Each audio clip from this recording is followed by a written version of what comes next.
With the trade deadline just a week away, the Clips Nation staff got together to answer two questions. 1. What should the Clippers do at the trade deadline? 2.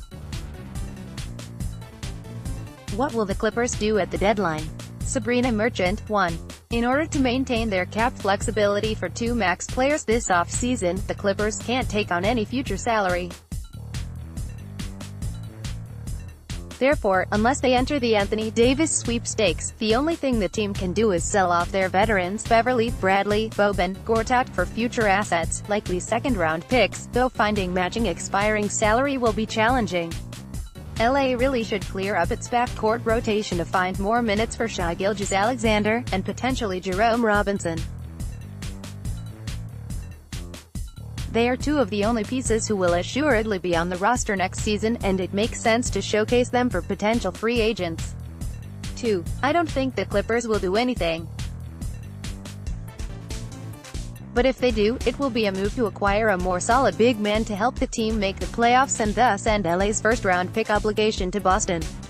Shapan Debnith. 1. Clippers should probably sell. The Clippers, as valiant as they've been, are looking more and more like they might just slip out of the playoff race. It would be nice for morale and for free agent prospects to show that this can be a playoff team, but getting destroyed by the Warriors in the first round might not be a morale booster in itself. Another reason the Clippers should sell: they can keep their lottery pick, which would go to the Celtics if they make the postseason. And while a lottery pick is cash on the cap, it's another asset the Clippers can either use as a trade chip or invest in. 2. That the Clippers were in the Porzingis talk sounds interesting, but I do think ultimately the Clippers stand pat.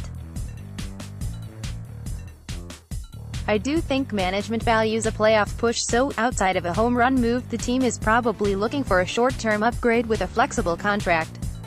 Not sure how much of that is out there and how much the Clippers really want to put on the table, so I imagine the team ends up doing close to nothing. Kenneth Armstrong. 1. What the Clippers ought to do at the trade deadline depends on what their desired outcome for the season is or should be. If the Clippers want to make the playoffs and try to win a series, they should try to improve at the center position. To do so, they would likely need to send Gortat, Thornwell, and another guard or a draft pick. I think the Clippers should try to consolidate the value they have on their roster, regardless of if they get a center or not. By consolidate the value of their roster, I mean, turn Thornwell, Wallace, and Milos into 1 or 2 good players. Having them all on the same roster isn't particularly helpful, since they are all average to below average players. Get a shooter or center who could be the 8th best player on a team that has 2 max caliber stars. Oh, wait, I'm overthinking this.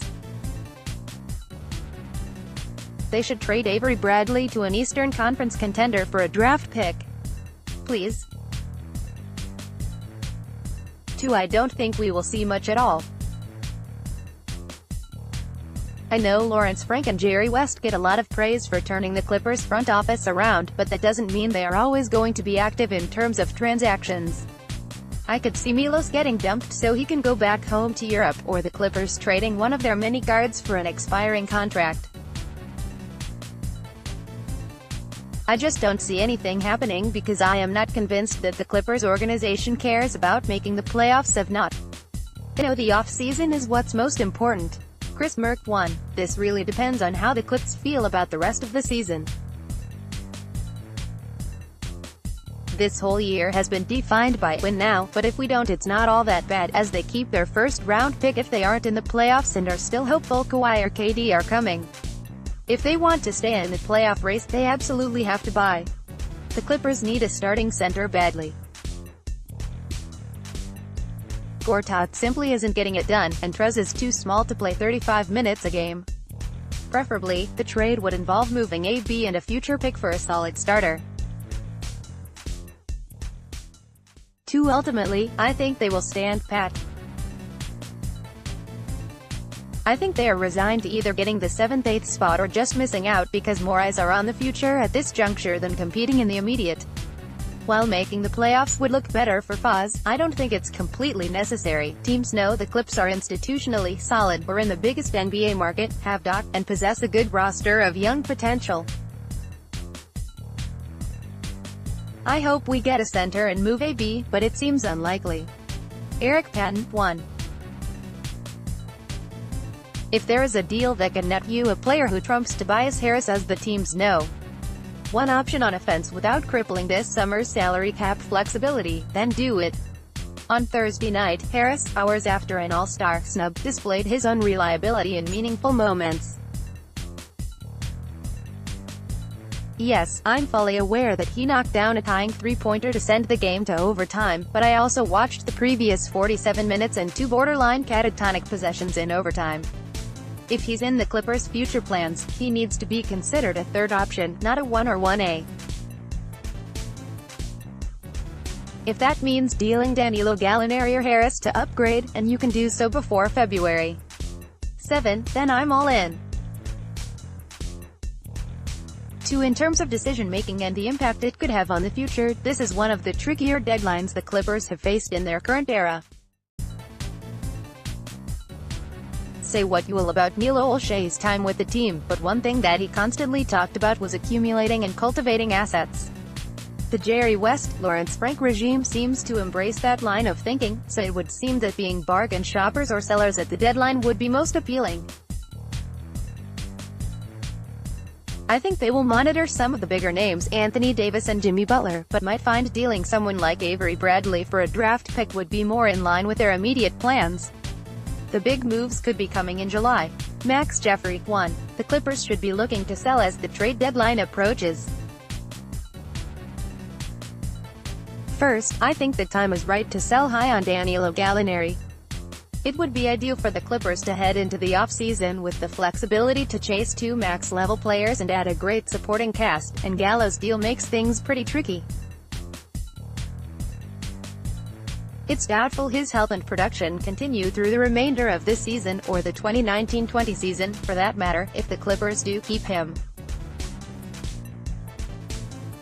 I really like Gallo a lot. His character, basketball IQ, defensive improvements, and stellar shooting have all been factors in the Clippers' record thus far, but there may not be a more opportune situation for the Clippers to acquire some combination of favorable assets, expiring deals, or even a more traditional center than if they can move Gallo. Avery Bradley, Marcin Gortat, and Milos Teodosic should all be on the trading block as well, but they aren't likely to garner much of any returning value outside of cash and maybe second-round picks. If one or all of those players can be moved for a solid center, assets, or better-fitting expiring deals, the Clippers should pull the trigger. There's obviously a backcourt logjam as well, and Shai Gilgeous-Alexander, Jerome Robinson, Patrick Beverley, Lou Williams, and Tyrone Wallace all deserve some more playing time. 2. Expect the Clippers to stand pat at the deadline. Their primary goal is to acquire a big name or two during the summer, and the Clippers' brain trust seems to believe the best path toward getting there is to remain competitive. Finding a way to stay in the playoff hunt and opening up free agency cap room, all while upgrading their roster, via trade, is a very tall task. This is a far superior front office than they've ever had before, so a positive move at the deadline certainly isn't out of the realm of possibility, but don't hold your breath. Robert Blum, 1. The Clippers should be selling. None of the teams ahead of them look likely to drop, and the Lakers are only a game behind with LeBron James back. It's not impossible for the Clippers to make the playoffs, but it's looking a lot less likely than it was a month ago, and if they aren't going to get to the postseason, they should be trying to get assets for their expiring veterans. Avery Bradley is the guy I'd most like to trade, as he's both the least essential player and the one most blocking the Clippers' youngsters from getting minutes.